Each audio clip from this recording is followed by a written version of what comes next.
When a forgotten single father steps into a billionaire's mansion, he uncovers a truth that could destroy her empire or save everything she's built. But to do it, he'll have to face the past that ruined his own career. This is a story about betrayed trust, buried truths, and finding yourself when no one believes in you anymore.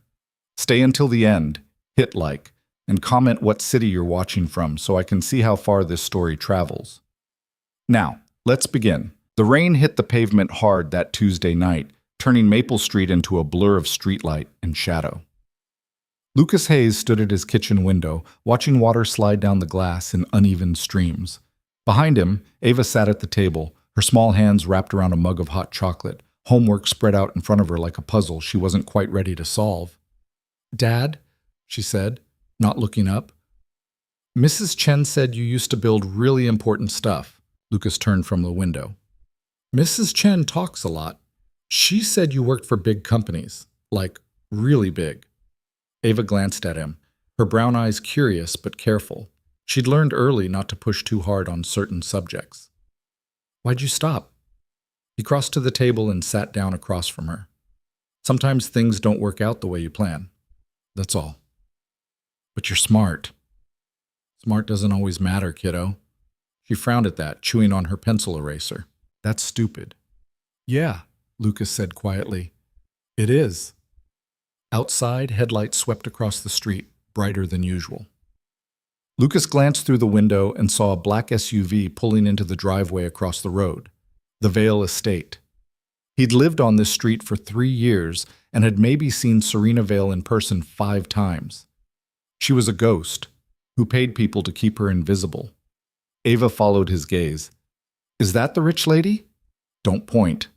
"I'm not pointing. I'm just looking." She tilted her head. "Why doesn't she ever come outside?"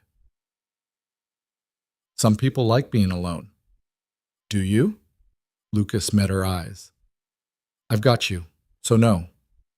She smiled at that, small and quick, then went back to her math worksheet. Lucas stood and carried his coffee to the sink, trying not to think about the fact that he'd once been the kind of person Serena Vale would have hired without a second thought. Now he was the guy who fixed her neighbor's garbage disposal. The knock came 20 minutes later. It was sharp, deliberate, and completely unexpected. Lucas froze mid-step, coffee mug still in hand. Ava looked up, her pencil pausing mid-equation. "Who knocks this late?" she whispered. Lucas set the mug down and crossed to the door, flipping on the porch light. Through the frosted glass, he could make out a figure, tall, slim, standing perfectly still despite the rain hammering down around her. He opened the door. Serena Vale stood on his porch, soaked through. Her dark hair clung to her face, and her coat, expensive, sleek, probably worth more than his car, was plastered to her shoulders. She wasn't holding an umbrella. She wasn't holding anything. "Mr. Hayes, she said. Her voice was steady, controlled, but there was something underneath it, something tight. Lucas blinked. "Miss Vale?" "I need your help." He stared at her. Rain dripped from the edge of the porch roof, pooling near her feet. She didn't move. "With what?" he asked finally. "Something broken." "I fix sinks, not—" He gestured vaguely at her. "Whatever you've got going on over there. It's not a sink." She paused, her jaw tightening. "It's technical, complex, and no one else can know." Lucas's pulse kicked up, just slightly. He kept his face neutral. "You've got money. Hire someone." "I can't." "Why not?" "Because I don't know who to trust." She met his eyes, and for the first time he saw it, the crack in the armor. "And because I know what you used to do. Before." The words landed like a stone in water. Lucas's hand tightened on the doorframe. "I don't do that anymore." "I know." Serena's gaze didn't waver. "But you could." Behind him, Ava's chair scraped against the floor. He glanced back. She was watching them, wide-eyed and curious. "Dad?" "It's fine, Ava. Go finish your homework." She didn't move. Lucas turned back to Serena. "This isn't a good time. I understand. But if I don't fix this tonight, I lose everything." She said it simply, without drama, like she was stating a fact. And I think whoever did this is counting on me not finding someone capable enough to stop it. Lucas felt something stir in his chest, something he hadn't felt in years, the pull of a problem that mattered, the weight of a challenge that required more than duct tape and a wrench. What makes you think I'm capable? Because you built the Veritex security protocol? Serena said quietly. And because the failure that destroyed your career wasn't your fault. The air went out of the room. Lucas stared at her, his mind racing. No one had said that to him in 5 years. Not his former colleagues, not his ex-wife, not anyone. How do you know that? He asked, his voice low. Because I had someone look into it, Serena said. After I moved here, I make it a point to know my neighbors. She paused. You were framed, Mr. Hayes, and whoever did it was very, very good.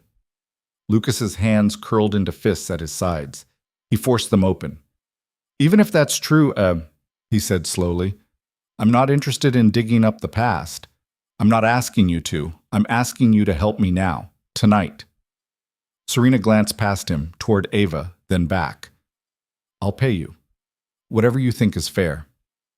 I don't need your money. Then do it because it's right. Her voice sharpened, just slightly. Or do it because you're the only person who can. Lucas looked at her, really looked. Serena Vale was known for being untouchable, cold, calculating. But standing on his porch in the rain, stripped of her usual polish, she just looked human, desperate even. He exhaled. Give me 10 minutes. That. The Vale estate was exactly what Lucas expected. High ceilings, marble floors, the kind of furniture that looked like it had never been sat on. Serena led him through a side entrance, past rooms he didn't bother cataloging, until they reached a door at the end of a long hallway. She punched in a code, and the door clicked open. Inside was a control room. Monitors lined the walls, displaying data streams, security feeds, financial charts. In the center was a sleek workstation, its screens flickering with lines of code that scrolled too fast to read. Lucas stopped in the doorway. What is this? My operational hub, Serena said, stepping inside. Everything that runs my company flows through here. 2 days ago, I started noticing discrepancies. Small things at first. Transactions delayed by seconds, reports with missing data. Then bigger things. System crashes, files corrupted. By this morning, I realized it wasn't random. She pulled up a screen and gestured. Someone's inside the system. They've been there for weeks, maybe longer, and they're dismantling it piece by piece. Lucas moved closer, his eyes scanning the code. It was elegant, surgical. Whoever had written this knew exactly what they were doing. You're being sabotaged, he said quietly. I know. And you think it's internal. I don't think. I know. Serena crossed her arms. But I can't prove it. Not yet. And if I accuse the wrong person, it'll tear the company apart. Lucas pulled out the chair and sat down, his fingers already moving across the keyboard. The system responded immediately, opening layer after layer of code. He felt the old rhythm return, the focus, the clarity. It had been years since he'd worked on anything this complex, but his hands remembered. Whoever did this left a trail, he murmured, more to himself than to her. They had to. You can't move this much data without leaving footprints. Serena stood behind him, silent, watching. Lucas worked for nearly an hour, tracing pathways, cross-referencing access logs, isolating anomalies. The sabotage was sophisticated, but it wasn't flawless. Whoever had planted it had assumed no one would look this deep. They'd assumed wrong. There, Lucas said finally, pointing at the screen. That's your entry point. Someone with executive-level access initiated a shadow protocol 3 months ago. It's been running in the background ever since, siphoning data and destabilizing core functions. Serena leaned in, her eyes narrowing. Can you trace it? I can try. He dove deeper, fingers flying. The code resisted, twisting back on itself, but Lucas was patient. He'd spent years building systems like this. He knew how they broke. And then he found it. A name. Serena went very still beside him. Callum Reeves, Lucas read aloud. Executive VP of Operations. Serena's jaw tightened. He's been with the company for 8 years. Then he's been planning this for a while. Lucas leaned back, exhaling. He's good, really good. But he made one mistake. What? He used a secondary access key to cover his tracks, but that key was issued to someone who left the company 2 years ago. Lucas tapped the screen. The system flagged it as suspicious, but no one noticed. It got buried in routine alerts. Serena's hands were shaking. She pressed them flat against the desk. Can you stop it? She asked. Lucas nodded slowly. I can isolate the protocol and lock him out, but if I do, he'll know someone's on to him. He might accelerate whatever he's planning. Then we need to be faster. Serena straightened, her composure snapping back into place. How long? Give me 2 hours. Maybe 3. Do it! Lucas turned back to the screen, his mind already mapping out the steps. Behind him, Serena moved to the window, staring out at the rain-slicked driveway. Why are you helping me? She asked quietly. Lucas didn't look up. Because you asked. That's not a reason. It's the only one I've got. Serena was silent for a long moment, then softer. Thank you. Lucas said nothing. He just kept typing. By the time Lucas isolated the sabotage protocol, it was past midnight.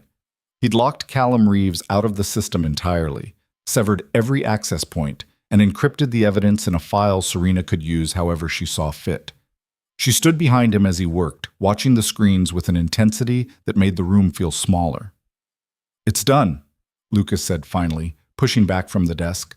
He can't touch the system anymore, but you need to move fast. Once he realizes he's locked out, he'll start covering his tracks. Serena nodded, her expression unreadable. I'll handle it.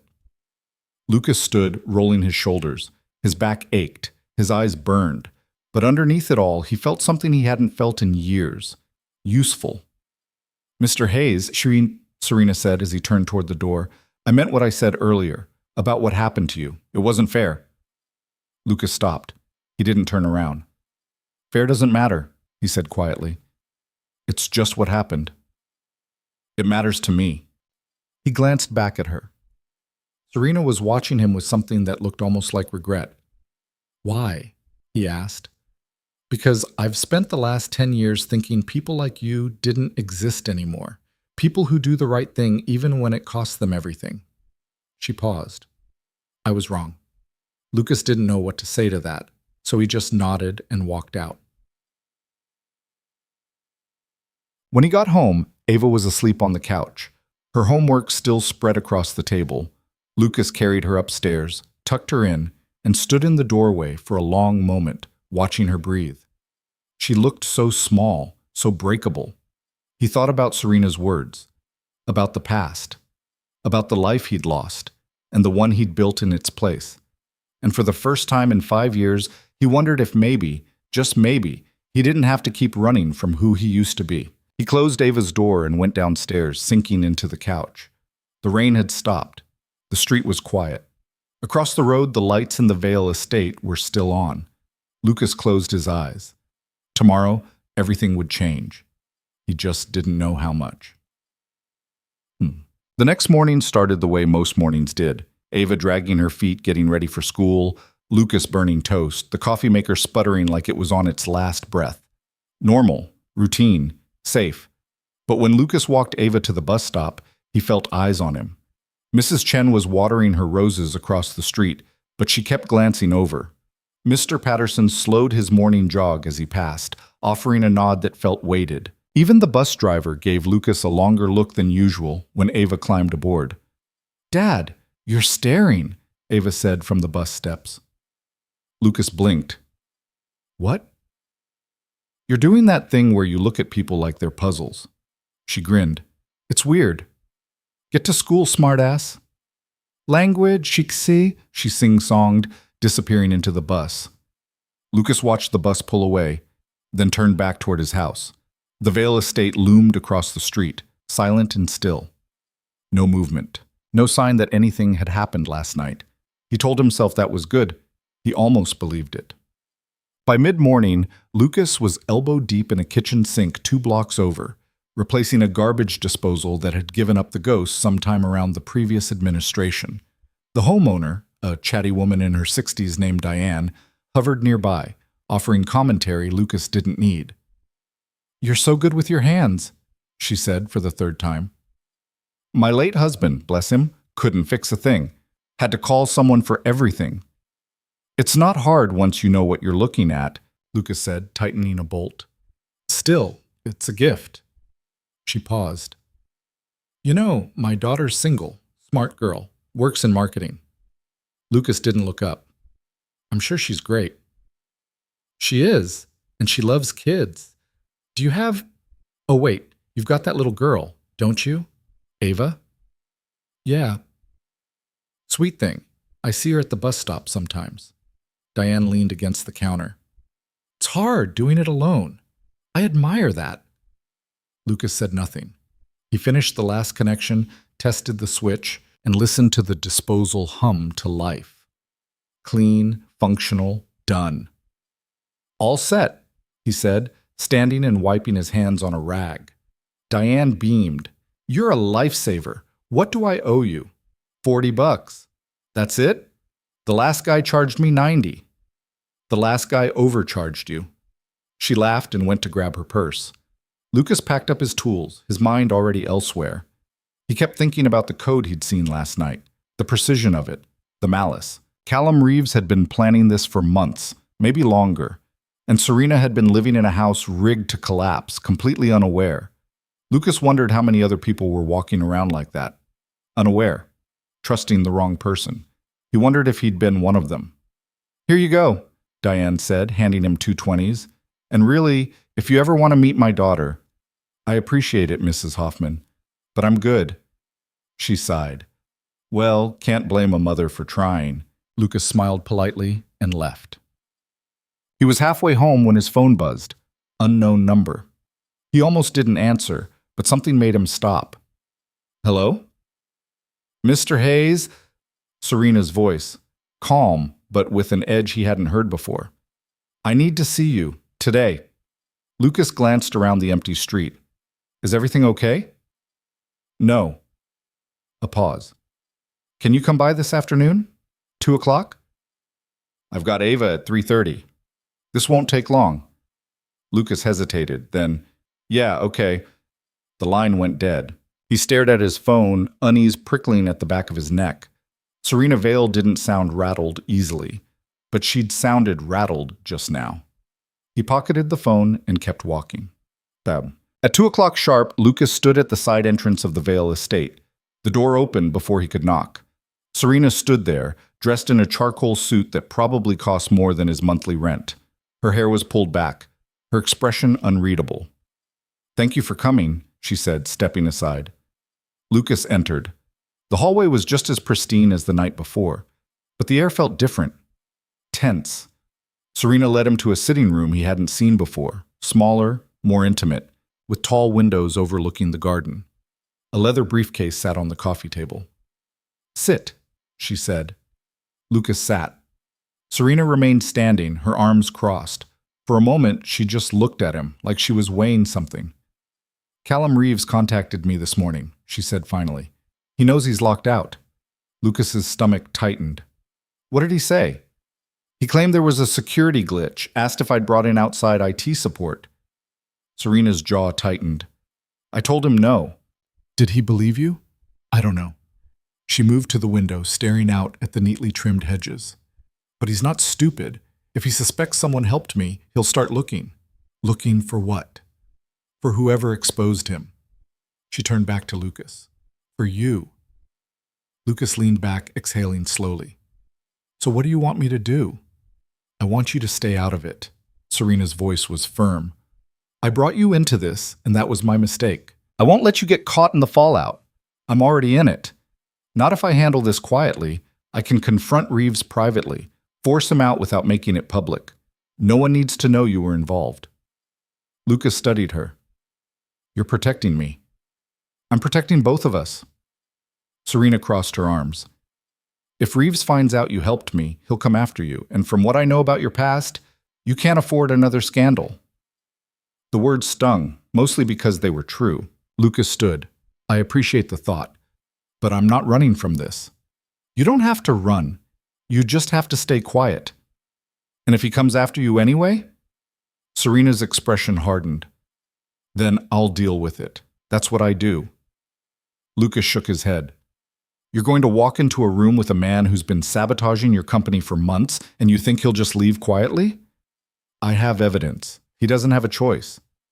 He'll make one. Lucas stepped closer. People like him don't go down easy. They fight. They lie. They burn everything on the way out. Serena met his eyes. Then what do you suggest? Let me be there. Absolutely not. Why? Because if this goes wrong, you'll lose everything. Again. Her voice softened, just slightly. I won't do that to you. Lucas held her gaze. That's not your call to make. For a long moment, neither of them spoke. The silence stretched, heavy and uncertain. Finally, Serena sighed. You're stubborn. So I've been told. She almost smiled. Almost. If you're going to be there, you follow my lead. Understood? Understood. Serena nodded, then reached for the briefcase on the table. She opened it, revealing a stack of printed documents. System logs, access records, evidence trails. The board meeting is tomorrow, she said. I'm presenting this to the executive committee. Reeves will be there, so will 4 other VPs. She handed Lucas a tablet. I need you to walk them through the technical details. Make it undeniable. Lucas scanned the tablet, his mind already organizing the data. This is good, but you're missing something. What? Motive. Lucas looked up. You've got proof he did it, but you need to show why. Otherwise, he'll claim it was a mistake, an oversight. Serena frowned. What kind of motive? Lucas tapped through the files, pulling up financial records. Follow the money. If he's sabotaging the company, he's doing it for a reason. Either he's being paid or he's positioning himself to take over when everything falls apart. Serena's eyes sharpened. Can you trace it? Maybe. If you give me access to his financial transactions, personal accounts, not just corporate. I can get those. Then I'll need a few hours tonight, after Ava's asleep. Serena nodded. I'll have everything ready. Lucas stood, sliding the tablet into his bag. One more thing. What? If this goes sideways tomorrow, you need to be ready to walk away. From the company, from all of it. He met her eyes. Can you do that? Serena didn't answer right away. She looked out the window again, her reflection ghostly in the glass. I've spent 12 years building this company, she said quietly. It's all I have. That's not true. She glanced at him, surprised. Lucas shrugged. You've got a street full of neighbors you've never met. A world outside these walls. You've got options. He paused. You just have to be willing to take them. Serena stared at him, something unreadable flickering in her expression. Then she nodded. I'll think about it. Good. Lucas headed for the door, then stopped. And Ms. Vale? Yes? Thank you for trying to keep me out of this. He smiled slightly, even if it didn't work. Serena almost laughed. You're welcome, Mr. Hayes. That night, after Ava was tucked in and the house was quiet, Lucas returned to the Vale estate. Serena had left the side door unlocked. He slipped inside, moving through the silent hallways like a ghost. The control room was lit, screens glowing in the darkness. Serena sat at the workstation, a mug of coffee cooling beside her. Couldn't sleep? Lucas asked. She glanced up. Could you? Not really. He pulled up a chair and got to work. Serena had delivered financial records, transaction histories, everything he'd asked for. Lucas dove in, tracing patterns, flagging anomalies. It took 2 hours, but he found it. There, he said, pointing at the screen. Offshore account, opened 6 months ago under a shell corporation. Regular deposits, always just under the reporting threshold. Serena leaned in. How much? 2 million, maybe more. Lucas cross-referenced the dates. Every deposit corresponds with a system failure or data breach. He's getting paid per incident. By who? Lucas pulled up another file. That's the interesting part. The Shell Corporation is registered to a venture capital firm, And that firm just launched a hostile takeover bid for your company. Serena's face went pale. Reeves is working with them. He's feeding them inside information, sabotaging your operations to tank the stock price. When the company's weak enough, they swoop in and buy it out. Lucas leaned back. It's textbook corporate espionage. Serena's hands curled into fists. I trusted him. I know. He sat in my office. He smiled at me. He lied to my face for months. Lucas didn't say anything. There wasn't anything to say. Serena stood abruptly, pacing to the window. I want to destroy him. You will, tomorrow. It's not enough. Lucas watched her. What would be enough? She turned, her eyes hard. I want him to lose everything, the way he tried to make me lose everything. Oh, Lucas stood, moving to stand beside her. Then do it legally. Use the evidence. Let the system work. The system doesn't work, not for people like him. Maybe not, but revenge won't fix what he broke. Lucas met her gaze. Trust me, I've thought about it enough to know. Serena's expression softened, just slightly. What happened to you, Mr. Hayes, 5 years ago? Lucas was quiet for a long moment. Then, someone I trusted framed me for a system failure that cost a company $30 million. I lost my job, my reputation, my marriage, everything. He looked down at his hands. I spent 2 years trying to prove it wasn't my fault. No one cared, so I stopped trying. And you just accepted it? I didn't have a choice. I had Ava. I had to move forward. He paused. But I never forgot. Serena nodded slowly. Do you know who did it? Yeah. Did you ever confront them? No. Why not? Lucas smiled bitterly. Because I didn't have proof. And without proof, I was just a guy making excuses. Serena looked at him for a long moment. Then, you have proof now. For me. I do. Then let's use it. Lucas nodded. Tomorrow. The morning of the board meeting, Lucas dropped Ava at school and drove straight to the Vale estate. Serena was already dressed, sharp and immaculate, her armor back in place. Ready? She asked. Lucas nodded, adjusting his tie. It was the only one he owned, slightly outdated but clean. He felt out of place in his worn blazer, but Serena didn't seem to notice. They're going to ask who you are, she said as they walked to the car. I'll introduce you as an independent systems analyst I brought in to review our infrastructure. Will they buy it? They don't have to. They just have to listen. The ride to Vale Industries headquarters was silent. Lucas stared out the window, watching the city blur past. He hadn't been in a boardroom in 5 years, hadn't worn a tie, hadn't felt this kind of pressure. He'd forgotten how much he hated it. But when they pulled up to the gleaming glass tower, and Serena looked at him with something that might have been trust, Lucas pushed the doubt aside. He was here to do a job, and he was damn well going to finish it. The elevator ride to the 20th floor felt longer than it should have. Lucas stood beside Serena, watching the numbers climb, his reflection distorted in the polished steel doors. He looked tired, out of place, like someone who'd wandered into the wrong building. Serena, on the other hand, looked like she owned the place, which, technically, she did. You're nervous, she said without looking at him. I'm fine. Your jaw's doing that thing? Lucas relaxed his jaw. What thing? The thing where you clench it like you're trying to crack a walnut. She glanced at him. Relax. You know the material better than anyone in that room.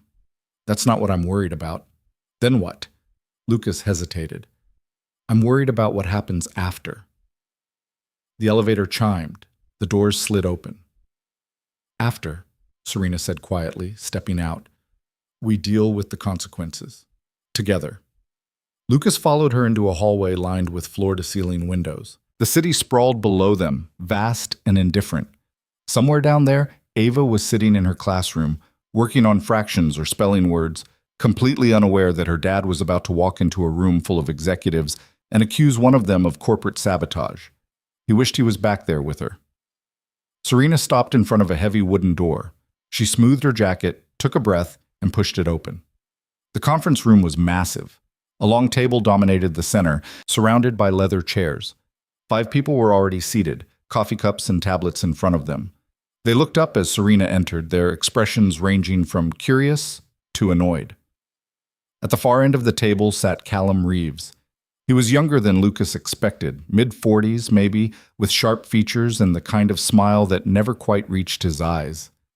He wore a charcoal suit that fit perfectly, his tie knotted with precision. When he saw Serena, he stood. "Serena," he said warmly, "good to see you." "Callum?" Serena's voice was cool, professional. She gestured to Lucas. "This is Lucas Hayes. He's the independent analyst I mentioned." Callum's eyes flicked to Lucas, assessing. "I wasn't aware we'd brought in outside consultants." "It was a last-minute decision," Serena said, moving to the head of the table. "Given the recent system issues, I wanted a fresh perspective." Callum's smile tightened. "Of course." Lucas sat down, placing the tablet in front of him. He could feel the weight of everyone's attention, the silent questions. Who was this guy? Why was he here? What did he know? He kept his face neutral and waited. Serena opened her briefcase and pulled out a stack of files. "Thank you all for coming on short notice. I know your schedules are tight, so I'll get to the point."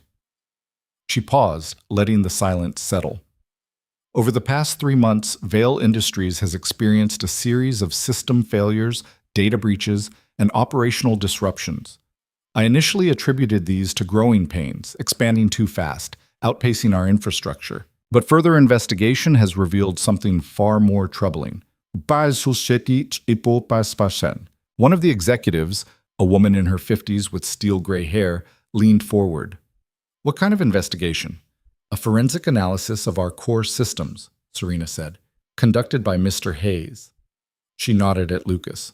"What he found suggests deliberate sabotage." The room went silent. Callum laughed, a short, sharp sound. "That's a serious accusation, Serena."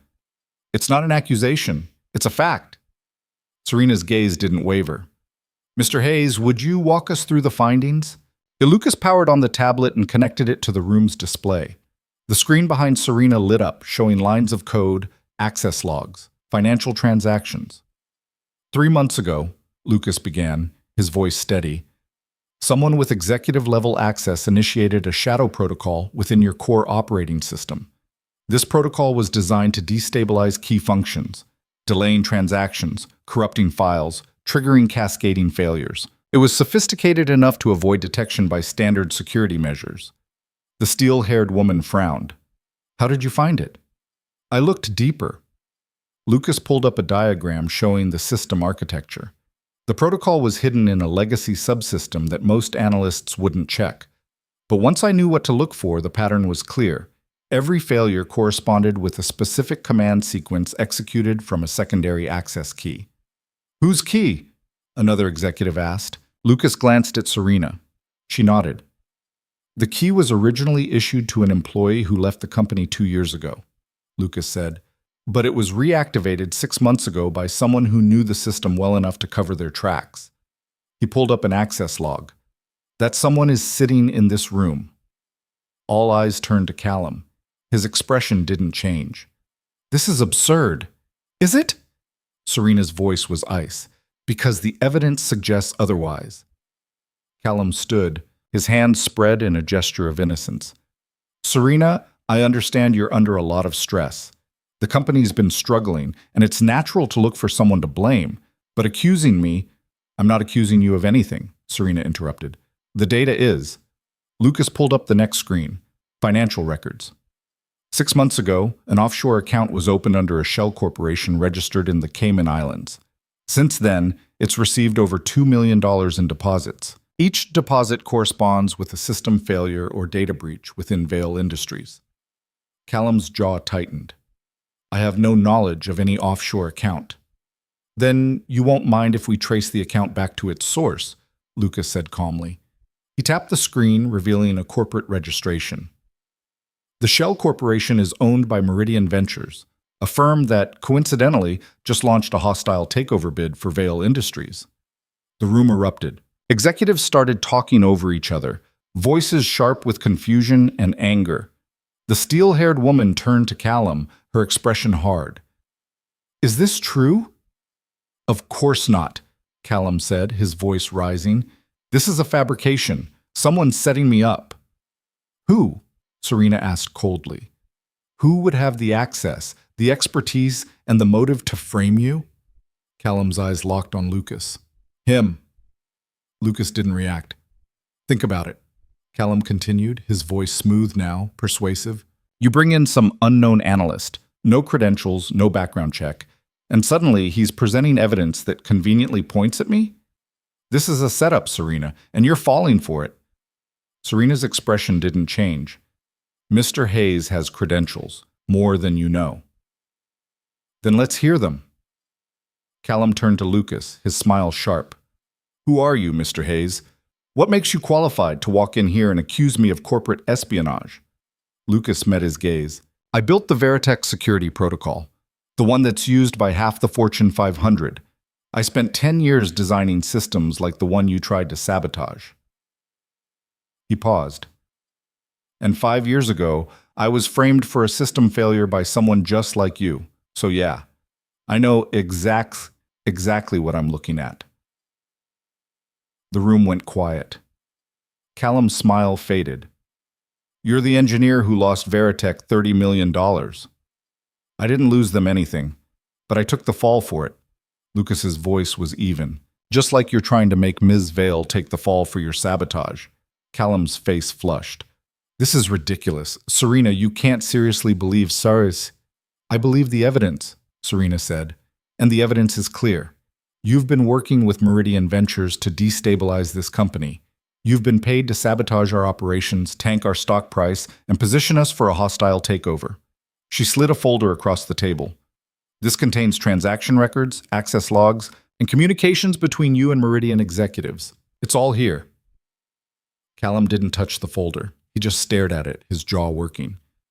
You have two options, Serena continued. You can resign immediately, or I can turn this evidence over to federal investigators. Either way, you're done here.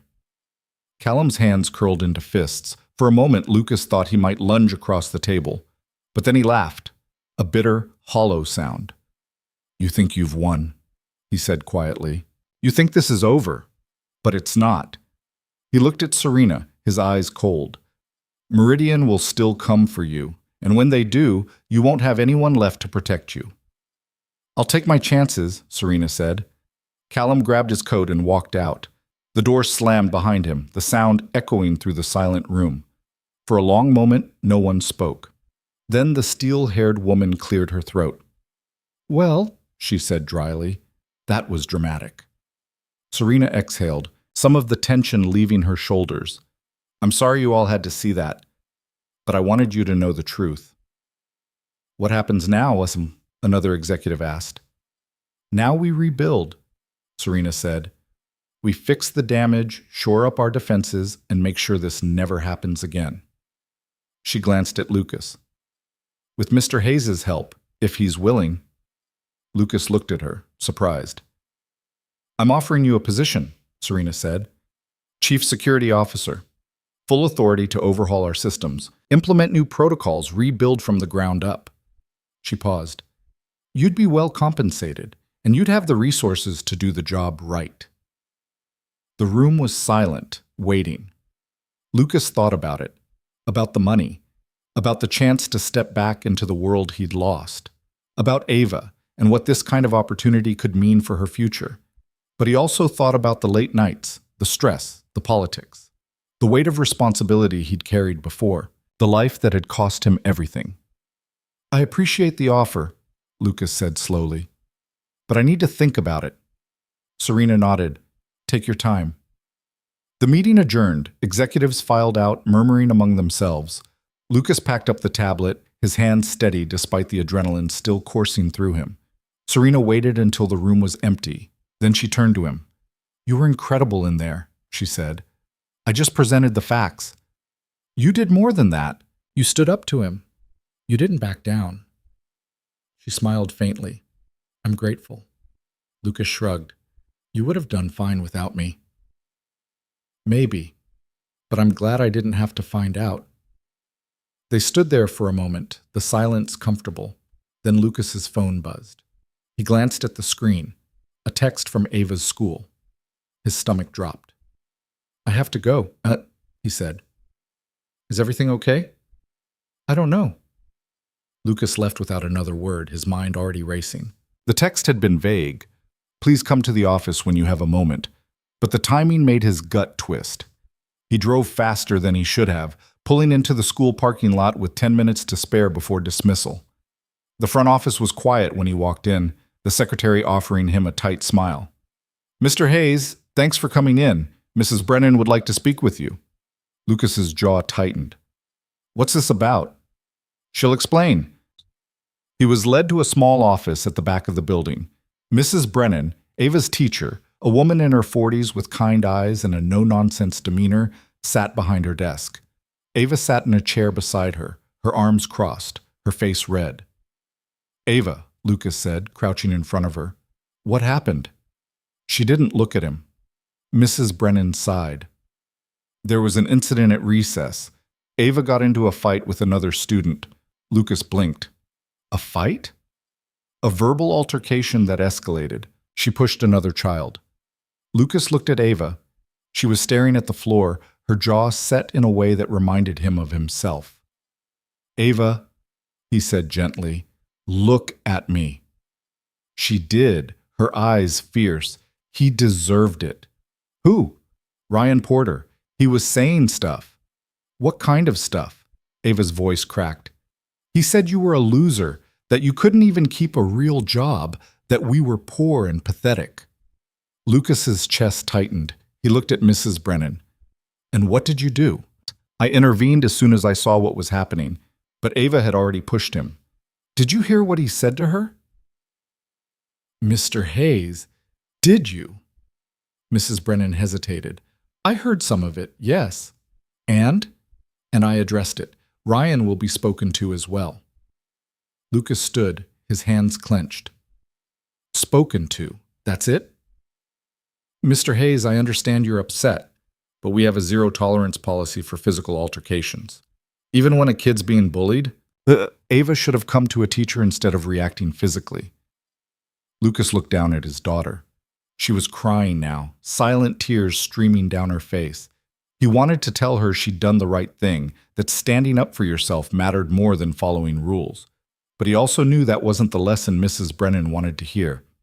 Come on, Ava, he said quietly. Let's go home. Mrs. Brennan stood. Mr. Hayes, we're not finished. Yeah, we are. He took Ava's hand and walked out. They didn't speak on the drive home. Ava stared out the window, her face still blotchy. Lucas gripped the steering wheel, his mind churning. When they pulled into the driveway, Ava finally spoke. I'm sorry, Dad. Lucas turned off the engine. For what? For getting in trouble, for making you leave work. Ava, look at me. She did. You didn't do anything wrong, Lucas said. That kid was being cruel, and you stood up for yourself. I'm proud of you. Her lip trembled. But Mrs. Brennan said, Mrs. Brennan wasn't the one being insulted. You were. And sometimes standing up for yourself means breaking the rules. He paused. But next time, maybe don't push anyone, okay? Ava smiled faintly. Okay. They went inside. Lucas made her a snack and sat with her at the kitchen table while she did her homework. He tried to focus, tried to be present, but his mind kept drifting back to the boardroom, to Callum's face, to Serena's offer, to the fact that Ryan Porter's words had cut deeper than any 6-year-old should. That night, after Ava was asleep, Lucas sat on the porch with a beer. He wasn't really drinking. The street was quiet, the air cool. Across the road, the Vale estate was lit up, warm light spilling from the windows. His phone buzzed. A text from Serena. Are you okay? Lucas stared at the message. Then he typed back. Yeah, just a long day. If you want to talk, I'm here. He didn't respond. He just sat there, staring at the screen, wondering how his life had gotten so complicated in the span of 48 hours. A car pulled up across the street. Serena stepped out, wearing jeans and a sweater, casual in a way Lucas had never seen her. She spotted him on the porch and hesitated. Then she crossed the street. Hey, she said. Hey. She gestured to the steps. Mind if I sit? It's a free country. Serena sat down beside him. leaving a careful distance between them. For a moment, they just sat in silence, watching the empty street. "I heard about Ava," she said finally. Lucas glanced at her. "How?" "Mrs. Chen. She knows everything that happens in a 5-block radius." Lucas almost smiled. "Of course she does." "Is she okay?" "She will be." He paused. "Some kid called me a loser. She didn't take it well." Serena's jaw tightened. "Kids can be awful." "Yeah. For what it's worth, you're not a loser." Lucas looked at her. "You don't know me. I know you rebuilt my company's security in 3 hours. I know you walked into a boardroom full of people who dismissed you and proved them all wrong. I know you're raising a smart, brave kid on your own." She paused. "That's not nothing." Lucas's throat tightened. He looked away. "Why are you really here, Ms. Vale?" "Serena," she corrected. "And I'm here because I wanted to make sure you were okay. You walked out pretty fast." "I had to pick up Ava." "I know, but I also know what it's like to carry everything alone." She hesitated. "I've been doing it for years, and it's exhausting." Lucas turned to her. "You've got a whole company." "A company isn't people. It's numbers and contracts and decisions." Serena's voice was quiet. "I don't have friends. I don't have family. I have employees and board members and people who want things from me." She looked at him. "You're the first person in years who's helped me without expecting anything in return." "I did expect something. You offered to pay me." "And you turned it down." Lucas shrugged. "I didn't need your money." "Then what do you need?" He thought about it. About Ava. About the life he'd built. About the parts of himself he'd buried to keep moving forward. "I don't know," he admitted. "But I'm working on it." Serena nodded. "Me too." They sat there for a while longer, the silence settling between them like something fragile. Eventually, Serena stood. "I should go, but Lucas?" He looked up. "Thank you. For everything." "You already said that." "I know, but I mean it."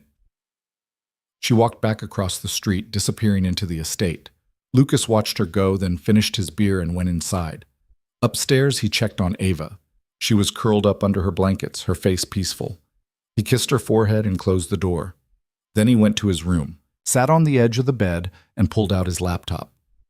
For the first time in 5 years, he opened the file he'd been avoiding, the one labeled Veritech. Inside were emails, reports, access logs, everything he'd gathered in the weeks after the failure, everything he'd tried to use to prove his innocence, everything that had led nowhere. Lucas stared at the screen, his jaw tight. He'd told himself he was done with the past, that it didn't matter anymore. But sitting here now, after watching Callum Reeves try to destroy Serena the same way someone had destroyed him, Lucas realized something. It did matter. Not because he wanted revenge, not because he wanted to be vindicated, but because the truth mattered, and the truth was still buried. Lucas opened a new document and started typing. If he was going to help Serena rebuild, he needed to understand what had happened to him first. He needed to trace the sabotage back to its source. He needed proof. And this time, he wasn't going to stop until he found it. The cursor blinked on the screen, waiting. Lucas took a breath, and he started digging. The files stared back at him like ghosts. Lucas had forgotten how much he'd collected. Hundreds of emails, system logs, incident reports, all meticulously organized in folders labeled by date and department. He'd spent weeks after the Veritech collapse building this archive, convinced that somewhere in the data was proof of his innocence. He'd been right. He just hadn't known where to look. Now, with Callum Reeves's sabotage fresh in his mind, Lucas saw patterns he'd missed before. The way certain access logs had been altered, the suspicious timing of backup failures, the convenient disappearance of security footage from the server room. Someone had known exactly what they were doing, and they'd known how to make it look like Lucas's fault. He worked through the night, cross-referencing timestamps, tracing IP addresses, mapping out a timeline.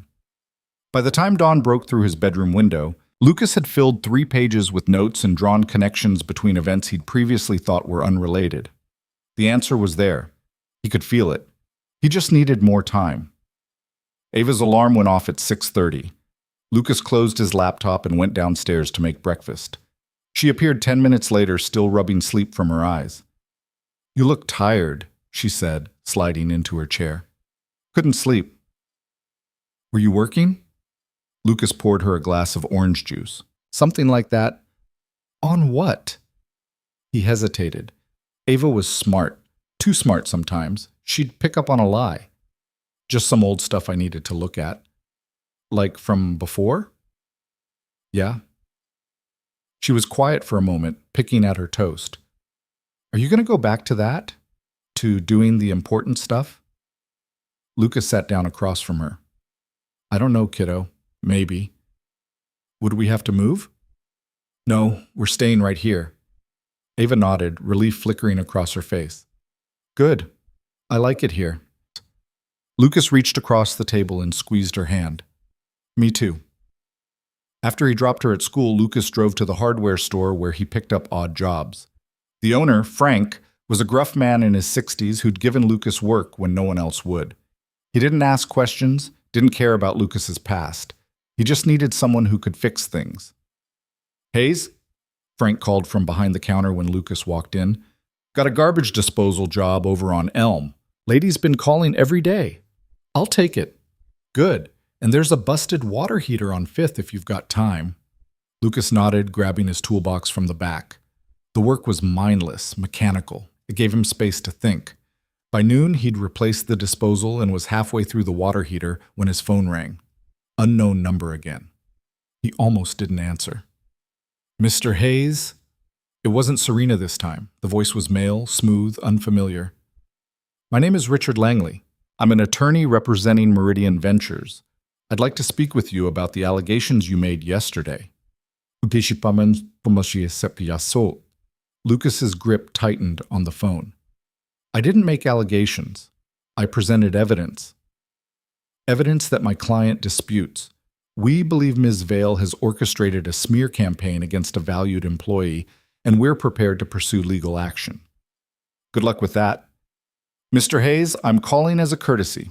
Meridian is willing to offer you compensation in exchange for a retraction of your testimony." Lucas laughed, short and humorless. "You're trying to buy me off." "We're offering you an opportunity to avoid litigation. If you refuse, we'll be forced to scrutinize your background, your credentials, your past." Langley paused. "I understand you have a history of professional failures. It would be unfortunate if that became public knowledge." Lucas's jaw clenched. "Are you threatening me?" "I'm informing you of the potential consequences. Meridian has extensive resources, Mr. Hayes. It would be in your best interest to cooperate." "Tell Meridian to go to hell." Lucas hung up. His hands were shaking. He set the phone down on the water heater and took a breath, forcing himself to focus. This was exactly what Callum had warned. Meridian wasn't going to back down. They were going to fight. And if they dug into Lucas's past, they'd find plenty of ammunition. The Veritech failure, the lawsuits, the accusations, everything Lucas had spent 5 years trying to bury. He finished the water heater in silence, tested the pressure, and packed up his tools. By the time he got back to the hardware store, his mind was made up. He needed to talk to Serena. Frank waved him over when he walked in. "Lady on Elm called. Said you did good work. Wants to know if you can install a new faucet next week." "Yeah, sure." "You all right? You look like hell." Lucas managed a tired smile. "Just a long couple of days." "Well, don't burn out on me. You're the only guy I got who shows up on time." Lucas left the store and drove straight to the Vale estate. The gates were open, which was unusual. He pulled into the driveway and walked to the front door, feeling strangely exposed in broad daylight. Serena answered on the second knock. She was dressed casually again, jeans and a blouse, her hair pulled back. She looked surprised to see him. "Lucas, is everything okay?" "Can I come in?" She stepped aside. "Of course." He followed her to the sitting room, the same one they'd met in before. Serena gestured to the couch, but Lucas stayed standing. "Meridian called me," he said. "Their lawyer, Langley." Serena's expression darkened. "What did he say?" "He offered me money to retract my testimony.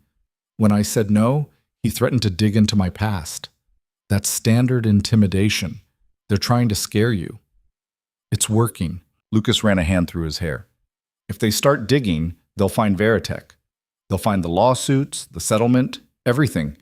And they'll use it to discredit me. Serena crossed her arms. Let them. The evidence speaks for itself. Not if they convince a judge I'm unreliable, that I have a history of screwing up systems and blaming other people. Lucas met her eyes. I can't go through that again. Not with Ava watching. Serena was quiet for a moment. Then she said, "What if we fight back?" "How?"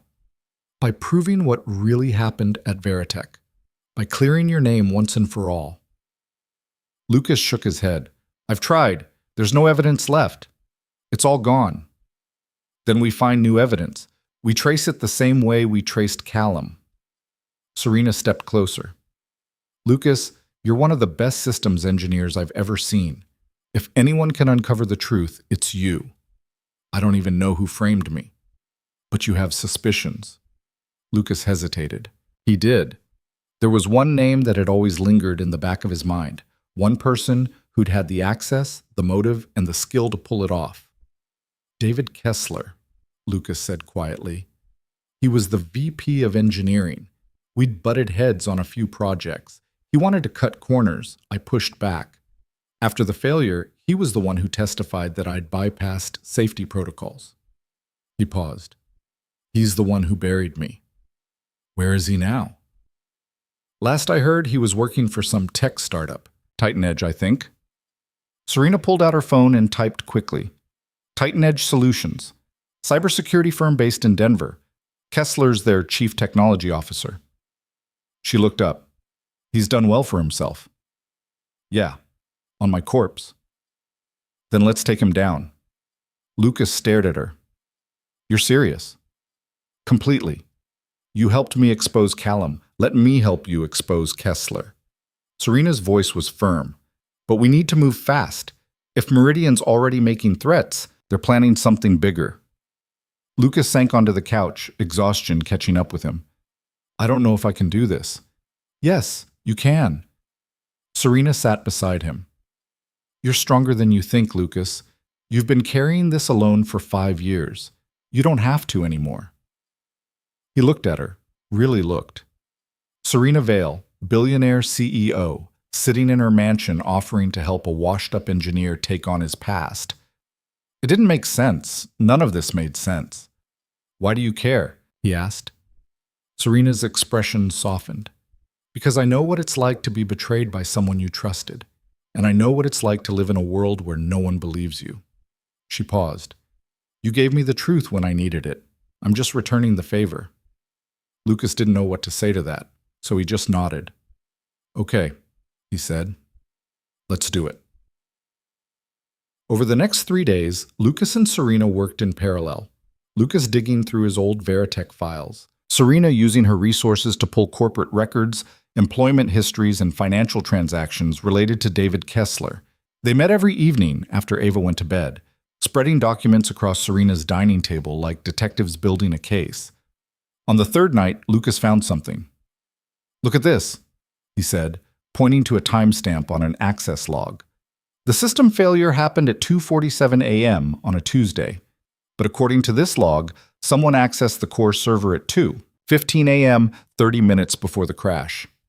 Serena leaned over his shoulder. "Was that you?" "No, I was home asleep. The log shows my credentials, but the IP address is wrong. It's coming from inside the building, but not from my workstation. So, someone used your credentials to log in from a different terminal." "Exactly. And look at this." Lucas pulled up another file. Security footage from that night was deleted, but the deletion happened 3 days later, after the investigation started. Someone covered their tracks. "Yeah, and the only person with clearance to delete security footage was David Kessler," Serena finished. Lucas leaned back, his heart pounding. "I was right. He framed me. We need more. This is circumstantial. I know, but it's a start." Serena tapped her fingers on the table, thinking, "What if we confront him, force him to make a mistake? He's not going to confess." "No. But if we rattle him, he might do something stupid. Try to cover his tracks again, and if we're watching, we'll catch him." Lucas frowned. That's risky. So is doing nothing. Serena met his eyes. Meridian's not going to stop. If we want to shut them down, we need leverage, and the best leverage is proving you were framed. Lucas thought about it, about Kessler sitting in his corner office at Titan Edge, probably thinking he'd gotten away with it, about all the years Lucas had spent wondering if he was crazy, if maybe he really had screwed up. He wasn't crazy, and he was done wondering. All right, Lucas said, let's shake him up. The next morning, Lucas sent an email to David Kessler. It was short, direct, and designed to get a reaction. David, it's Lucas Hayes. We need to talk about Veritech. I have questions about the system failure, and I think you have answers. Let me know when you're available. He hit send and waited. The response came 4 hours later. Lucas, I'm surprised to hear from you. I'm happy to discuss Veritech, but I'm not sure what questions I could answer that weren't already covered in the investigation. If you'd like to schedule a call, my assistant can find a time. Lucas read the email twice. It was polite, professional, and completely evasive. Exactly what he'd expected. He forwarded it to Serena with a note. He's stonewalling. Her response was immediate. Good. It means he's nervous. Push harder. Lucas replied to Kessler. I'd prefer to meet in person. I'm happy to fly to Denver. This is important. This time the response took longer. Almost a full day. When it finally came, it was colder. Lucas, I appreciate your persistence, but I don't see the value in rehashing the past. The investigation was thorough, and the findings were clear. I'm sorry for what happened to you, but I can't help you. I wish you the best. Lucas stared at the screen. The brush-off was deliberate, final. Kessler had no intention of meeting, which meant Lucas would have to force the issue. He called Serena. He's not taking the bait. Then we go to him. You mean we fly to Denver, show up at his office, make it impossible for him to avoid us? Lucas hesitated. That's aggressive. It's necessary. If we wait, Meridian's going to bury you in legal motions. We need to act now. Lucas thought about Ava, about school, about the stability he'd built, about walking away from it, even for a few days. But he also thought about the email, about Kessler's dismissive tone, about the fact that the man who destroyed his life was sitting in an executive suite, untouchable. All right, Lucas said. Let's go. They flew out 2 days later. Serena arranged everything, flights, hotel, a rental car. Lucas barely had time to process it before they were sitting on a plane, watching the city shrink below them. Ava had stayed with Mrs. Chen, who'd been thrilled to help. Lucas had told her it was a work trip, which wasn't exactly a lie. Serena sat beside him, typing on her laptop. She'd been working non-stop since they boarded, fielding calls and emails like the trip was just another day at the office. You don't have to come with me, Lucas said. I can handle this. Serena glanced at him. I know, but I want to. Why? Because this matters to you. And because I'm starting to realize that I've spent too long hiding behind gates and thinking that's what safety looks like. She closed her laptop. Maybe it's time I step outside. Lucas didn't know what to say to that, so he just nodded. They landed in Denver just after noon. The air was thinner here, the sky impossibly blue. Lucas had forgotten what it was like to be somewhere that wasn't home. Titan Edge Solutions occupied the top 3 floors of a sleek glass tower downtown. Serena had called ahead, claiming to be a potential investor interested in meeting the CTO. It was a flimsy cover, but it got them through the front door. They rode the elevator to the 23rd floor in silence. Lucas's pulse was pounding. He hadn't seen David Kessler in 5 years, hadn't heard his voice, hadn't been in the same room. The elevator doors opened. The receptionist greeted them with a polished smile. Miss Vale, Mr. Kessler is expecting you. Right this way. They followed her down a hallway lined with modern art and motivational posters. At the end was a glass-walled office, and inside it sat David Kessler. He looked older, grayer, but the sharp intelligence in his eyes was the same. He stood when they entered, extending a hand to Serena. Ms. Vale, it's a pleasure. Mr. Kessler. Serena shook his hand, then gestured to Lucas. This is my colleague, Lucas Hayes. Kessler's smile froze. His eyes flicked to Lucas, recognition dawning. Lucas, he said slowly, I didn't realize you'd be joining us. Surprise, Lucas said. Kessler's jaw tightened. He gestured to the chairs across from his desk. Please, sit. They sat. Kessler remained standing, his hands folded behind his back. He looked like a man preparing for battle. I'll be honest, Kessler said. I'm not sure what this is about. My assistant mentioned an investment inquiry, but I suspect that's not why you're here. It's not, Serena said calmly. We're here to talk about Veritech. Kessler's expression didn't change. Veritech was 5 years ago. I'm not sure what there is to discuss. Then let me clarify, Lucas said. I know you framed me. The room went silent. Kessler stared at him, his face unreadable. Then he laughed, short and sharp. That's a serious accusation, Lucas. It's not an accusation. It's a fact. Lucas leaned forward. Someone accessed the system using my credentials 30 minutes before the crash. Someone deleted the security footage 3 days later, and the only person with the clearance to do both was you.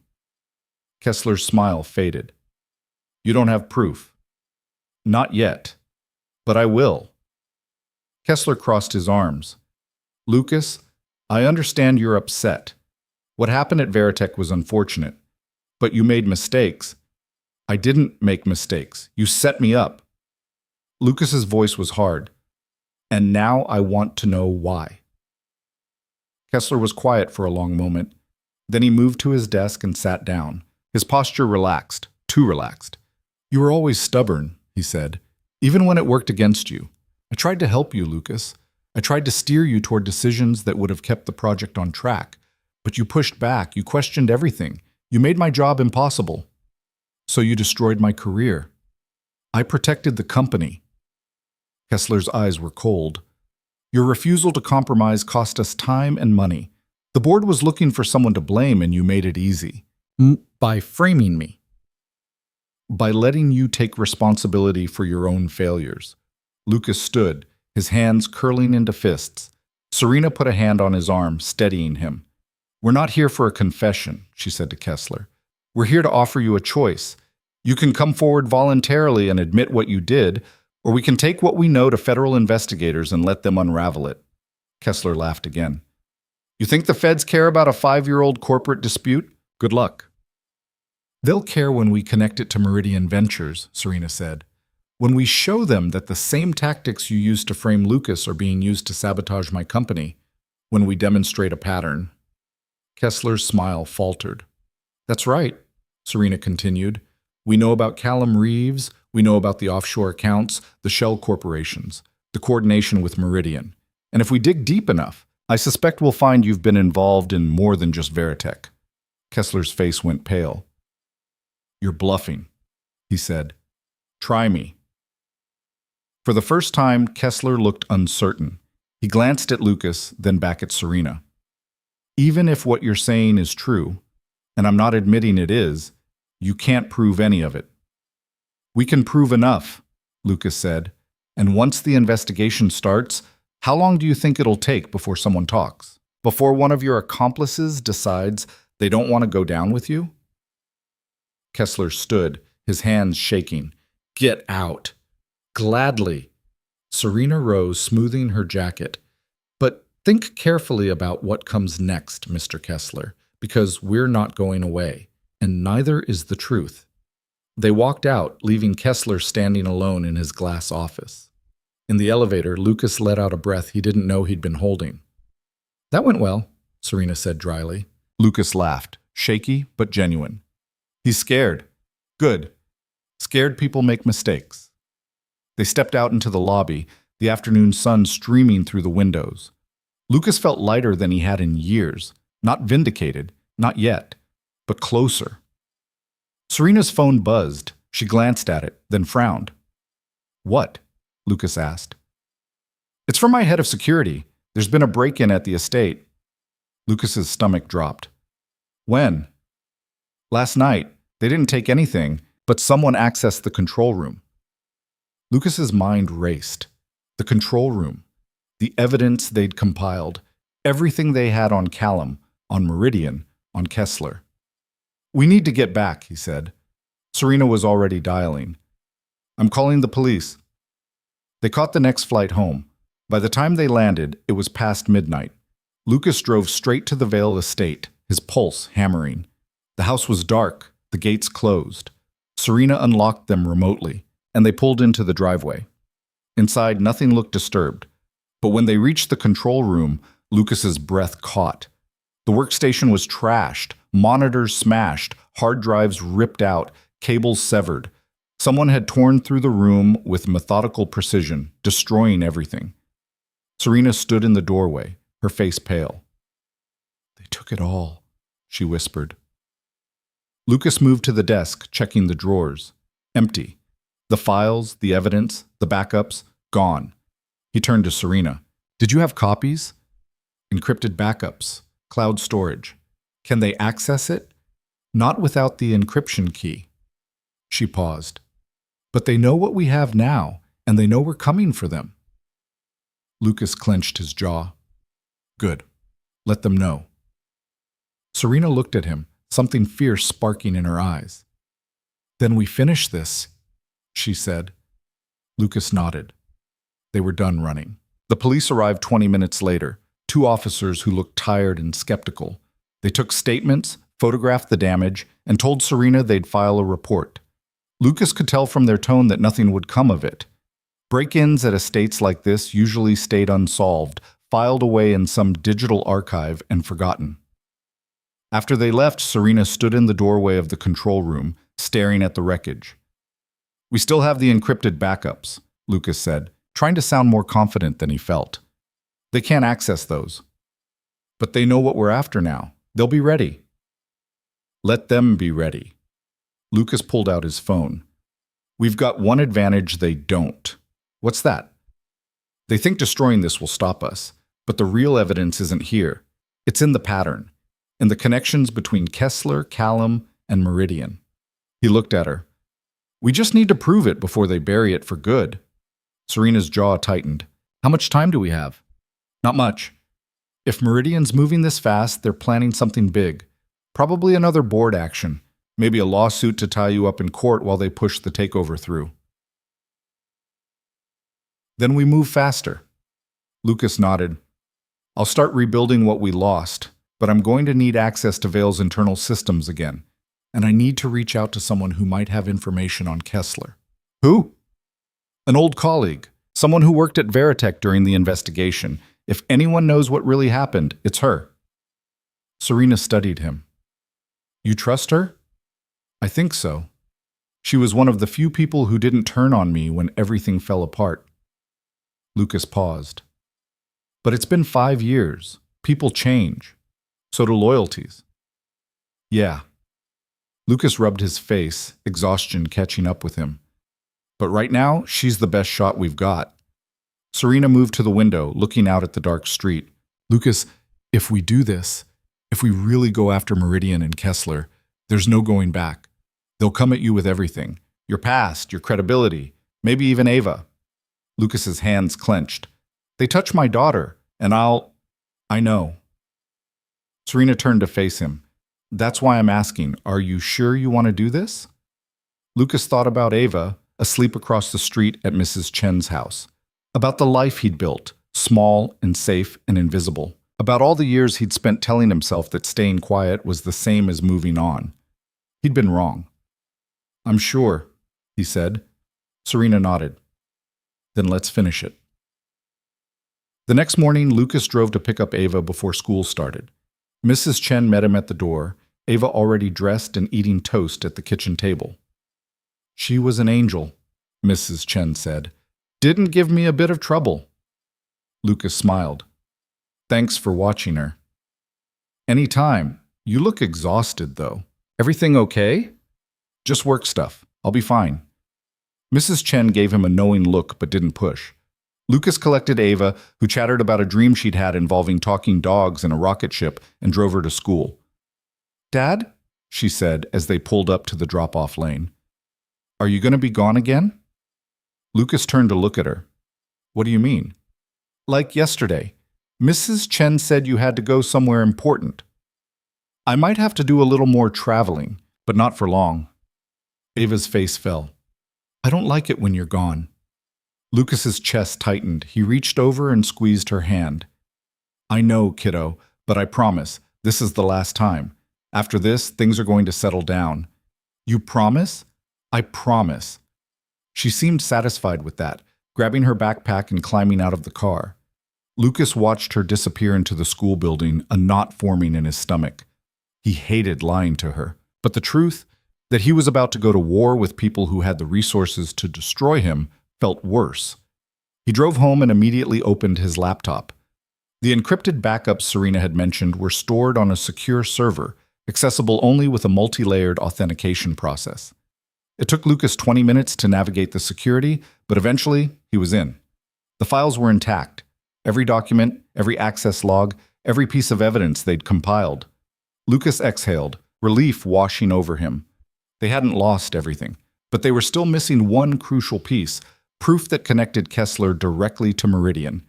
The offshore accounts and shell corporations were damning, but without a clear trail linking Kessler to the current sabotage, it was all circumstantial.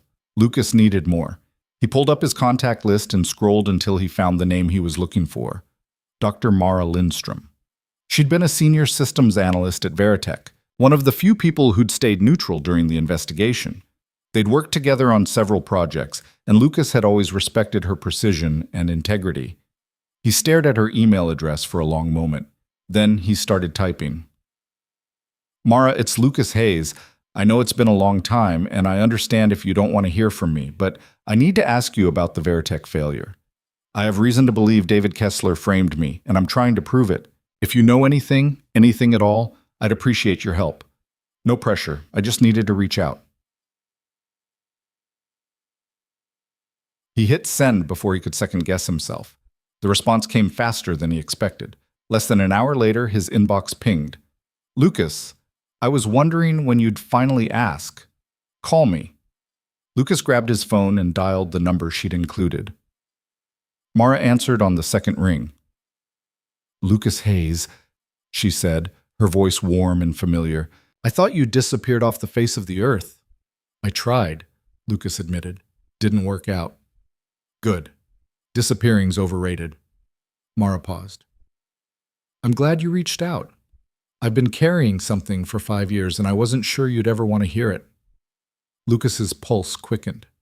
What is it? After the Veritech collapse, I did some digging on my own. Nothing official, just curiosity.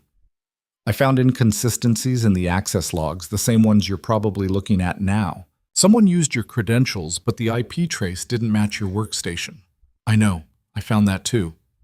But did you find the secondary trace, the one that got buried in the final report? Lucas frowned. No. What secondary trace? The IP address that accessed the system came from a subnet that was only used by executive-level staff, specifically the engineering leadership offices. Mara's voice dropped. David Kessler's office. Lucas's breath caught. You're sure? I'm sure. I flagged it during the investigation, but it got dismissed as a routing error. Kessler said the subnet must have been spoofed. The investigators accepted it and moved on. Why didn't you push back? Mara was quiet for a moment. Because I was scared, Lucas. Kessler was powerful, and I was a junior analyst. If I'd pushed, I would have ended up where you did, blacklisted and unemployed. I'm not proud of it, but that's the truth. Lucas closed his eyes. He wanted to be angry, but he couldn't. He understood. He'd done the same thing for 5 years, kept his head down, stayed quiet, convinced himself it was the smart choice. Do you still have the data? He asked. I kept a copy, against company policy, but I figured someone might need it someday. She paused. I'll send it to you. But Lucas, be careful. If Kessler finds out you're digging into this, he's going to come after you.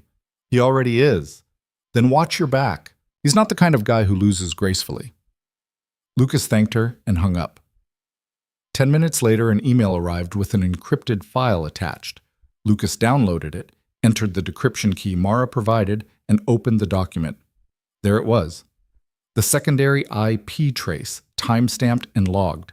Proof that someone in Kessler's office had accessed the system using Lucas's credentials just before the failure. It wasn't a smoking gun. but it was close. Lucas immediately forwarded the file to Serena with a note. "We've got him." Her response was almost instant. "Come over. Now." Lucas grabbed his jacket and drove across the street. Serena met him at the door, already pulling up the file on her tablet.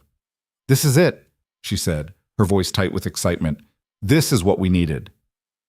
"It's not enough on its own," Lucas cautioned. "A good lawyer will argue it's circumstantial, but combined with everything else, the offshore accounts, The deleted footage, the pattern of sabotage, it builds a case. Then we take it to the board. Tomorrow. Lucas blinked. Tomorrow? I've scheduled an emergency meeting. All executive committee members plus the company's legal team. Serena's eyes were hard. We present everything. Callum, Meridian, Kessler. We lay it all out and force them to act. They might not believe us. They will. Because we're not just presenting allegations. We're presenting evidence. Documented. Traceable. Undeniable. She looked at him. "And you're going to walk them through it." Lucas felt the weight of it settle on his shoulders. "Serena, if this goes wrong, it won't. But if it does, then we'll deal with it, together." She stepped closer. "Lucas, you've been running from this for 5 years. It's time to stand and fight." Lucas nodded slowly. She was right. He'd spent half a decade hiding, convincing himself that staying invisible was the same as staying safe. But it wasn't. It was just another kind of prison. "All right," he said. "Let's do it." The next day, Lucas dropped Ava at school and drove straight to Vale Industries. The building loomed above him, glass and steel gleaming in the morning sun. He felt the same nervous energy he'd felt the first time he walked into that boardroom, but this time it was different. This time he wasn't just defending Serena, he was defending himself. Serena met him in the lobby, dressed in a sharp navy suit that made her look like she could take on an army. She handed him a folder thick with documents. "Everything's in here," she said. "Access logs, financial records, Mara's data. I've also included a timeline that connects Kessler's actions at Veritech to Callum's sabotage here. It's all linked." Lucas flipped through the folder, his mind already organizing the presentation. "Who's going to be in the room?" "The entire executive committee, 5 VPs, including the interim replacement for Callum, plus our general counsel and 2 outside attorneys I brought in to review the case. And Meridian? They'll have representation. Langley, the lawyer who threatened you, is flying in." Serena's jaw tightened. This is their last chance to make a deal before we go public. Lucas looked at her. "Are you ready for that? Going public means exposing everything. The sabotage, the takeover attempt, all of it. I'm ready." Serena's voice didn't waver. "I'm done letting people like Callum and Kessler operate in the shadows. If we're going down, we're dragging them into the light." They rode the elevator in silence. When the doors opened on the 20th floor, Lucas felt the familiar tightness in his chest. But this time, he didn't fight it. He let it fuel him. The conference room was already full when they entered.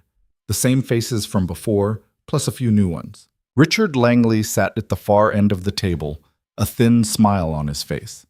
He looked like a man who thought he'd already won. Serena took her seat at the head of the table. Lucas sat beside her, placing the folder in front of him. "Thank you all for coming," Serena began. "I know this is short notice, but what we're about to present can't wait." She nodded to Lucas.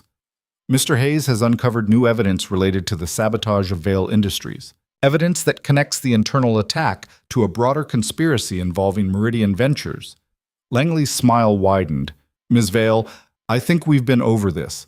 My client denies any involvement in corporate sabotage. These allegations are baseless, and they're not allegations," Lucas interrupted. "They're facts."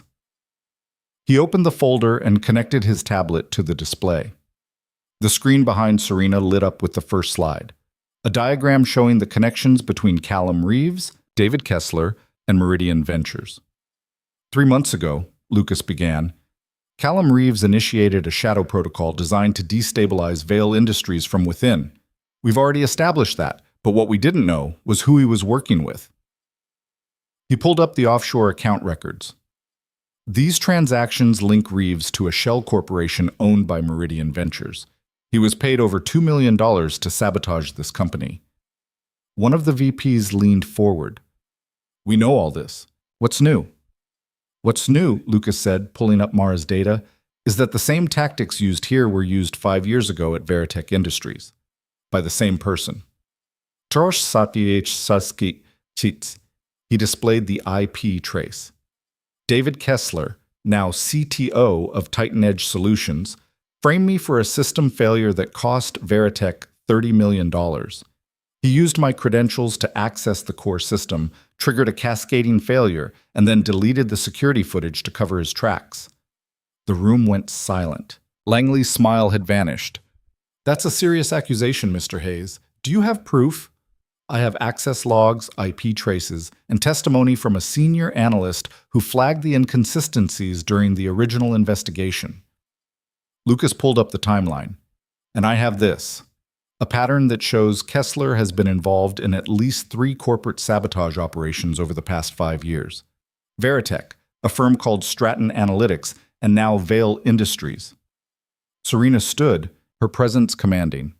Meridian Ventures has been using Kessler as a consultant to identify vulnerable companies, sabotage their operations, and position them for hostile takeovers.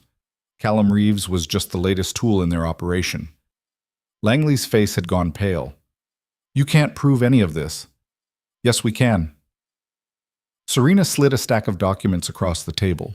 This is a forensic report compiled by an independent cybersecurity firm. It traces every transaction, every access point, every connection between your client and the sabotage operations. It's all here. One of the outside attorneys picked up the report and started reading. His expression grew darker with each page. Langley stood abruptly. This meeting is over. My client will not be responding to these baseless... Sit down, Mr. Langley. The outside attorney didn't look up from the report. If even half of what's in here is accurate, your client is facing federal charges. Langley hesitated. Then, slowly, he sat. Lucas felt the shift in the room. The executives were no longer skeptical. They were angry, and they were looking at Langley like he was the enemy. Serena leaned forward. Here's what's going to happen. Meridian Ventures withdraws its takeover bid immediately. You issue a public statement saying the bid was made in error and that you have no interest in acquiring Vale Industries. In exchange, we won't press charges. Langley's jaw tightened. And if we refuse, then we go to the FBI. We release this report to the press, and we make sure every company in the country knows that Meridian Ventures is in the business of corporate sabotage. Serena's voice was ice. Your choice. Langley stared at her, his face unreadable. Then he pulled out his phone and stepped out of the room. The silence that followed was thick and heavy. Lucas glanced at Serena. She looked calm, composed, but he could see the tension in her shoulders. After 5 minutes, Langley returned. His expression was tight. My client agrees to your terms, he said stiffly. The takeover bid will be withdrawn within 24 hours. Serena nodded. Good. Now get out. Langley didn't argue. He grabbed his briefcase and left, the door closing behind him with a soft click. The room erupted in murmurs. Executives started talking over each other, some congratulating Serena, others demanding to know how this had been allowed to happen. But Lucas barely heard any of it. He was staring at the screen, at the evidence he'd spent 5 years trying to find, the proof that he'd been right all along. Serena touched his arm. You okay? Lucas nodded, his throat tight. Yeah, I'm okay. One of the VPs, the steel-haired woman from before, stood and extended a hand to Lucas. Mr. Hayes, I owe you an apology. We all do. What you did here, exposing this conspiracy, it saved the company. Lucas shook her hand. I was just doing what needed to be done. It was more than that. She glanced at Serena. If the offer's still open, we'd be lucky to have you on staff. Lucas looked at Serena. She was watching him, her expression unreadable. I'll think about it, he said. The meeting adjourned. Executives filed out, still murmuring among themselves. Lucas packed up his tablet, his hands steady now. Serena waited until the room was empty. Then she turned to him. You did it, she said quietly. You cleared your name. Lucas exhaled, the weight of 5 years lifting off his shoulders. We did it. So what now? Lucas thought about it, about the job offer, about the life he could rebuild, about Ava and what kind of future he wanted to give her. Now, he said, I go home, pick up my daughter, and figure out what comes next. Serena smiled, small, genuine. That sounds like a good plan. They walked out together, the city sprawling below them through the floor-to-ceiling windows. For the first time in years, Lucas felt like he could breathe. That evening, Lucas picked Ava up from school and took her out for ice cream. They sat in a booth at the corner shop, Ava's face covered in chocolate, Lucas nursing a coffee. Dad, she said, swinging her legs, you look happy. Lucas smiled. Yeah, I guess I am. How come? Because I finished something I should have finished a long time ago. Ava frowned, thinking. Was it hard? Yeah, really hard. But you did it anyway. Yeah, she grinned. That's cool. Lucas laughed.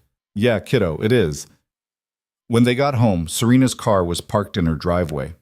Lucas saw her standing on the porch, holding a casserole dish. Ms. Vale, Ava called, running over. Serena smiled. Hey, Ava, I brought dinner. Thought you guys might be tired of takeout. Lucas walked over, surprised. You cook? Not well, but I'm learning. She held up the dish. It's lasagna, probably edible.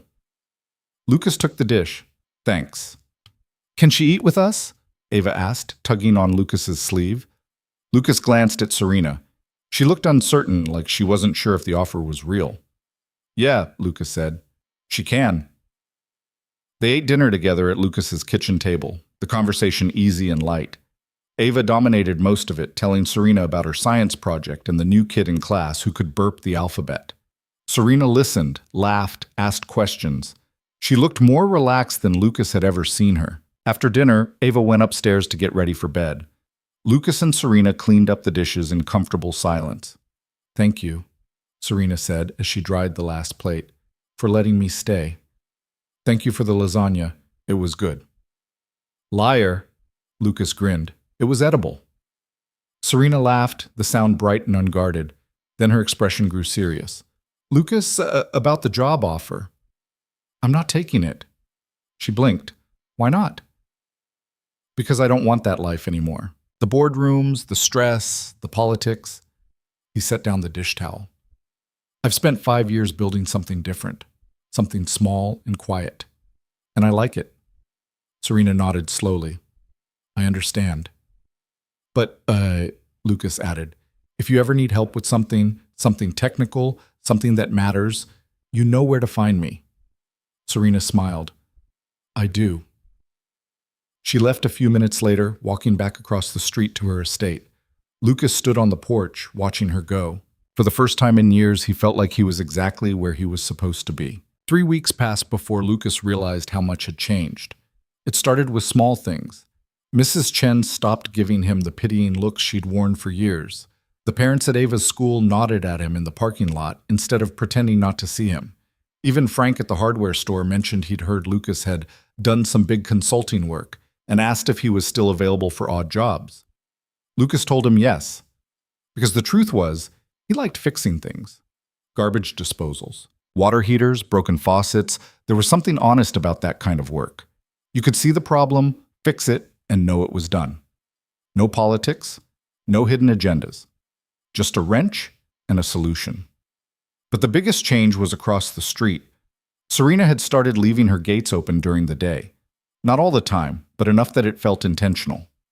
Lucas would see her in the morning sometimes, standing on her porch with coffee, looking at the street like she was trying to memorize it. Once she'd waved, he'd waved back. It was strange having her as a neighbor instead of a ghost. Ava noticed too.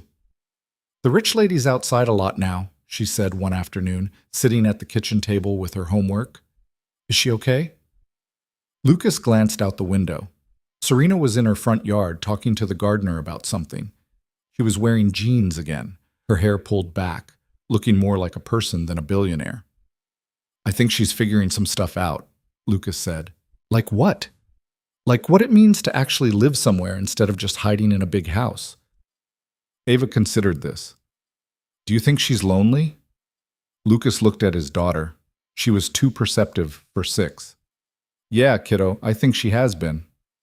Maybe we should invite her over more. She seemed happy when she had dinner with us. Lucas smiled. Maybe we should.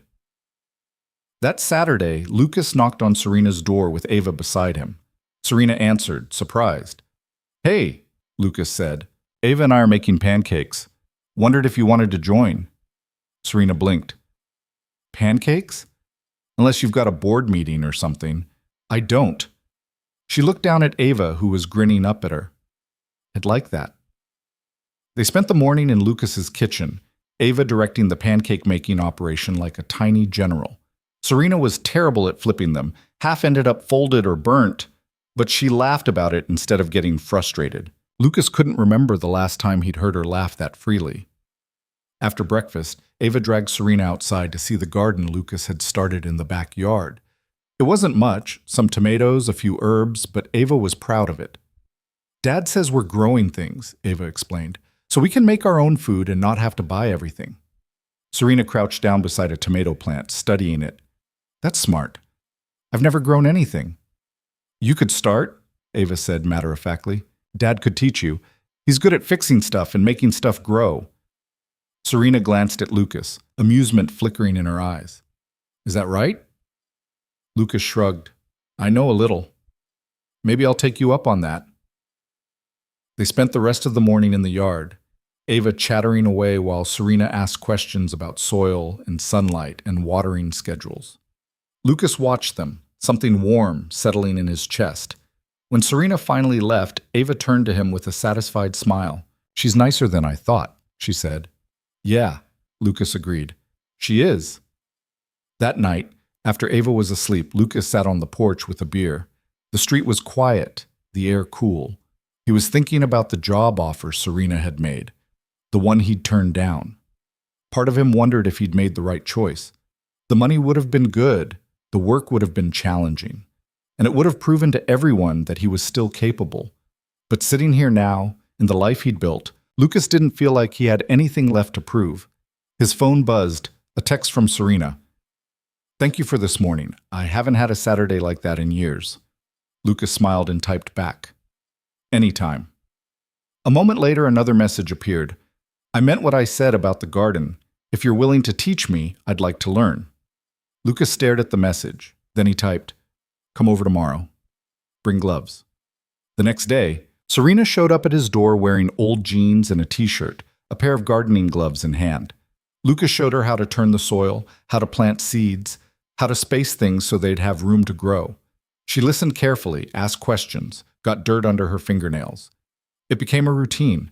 Every Sunday, Serena would come over and they'd work in the garden together. Sometimes Ava would join them.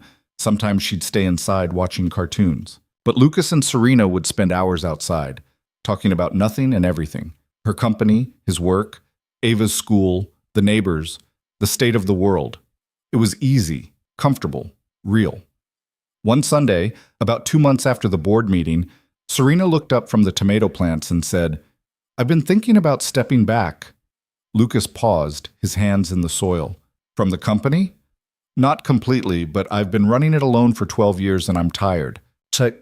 She sat back on her heels.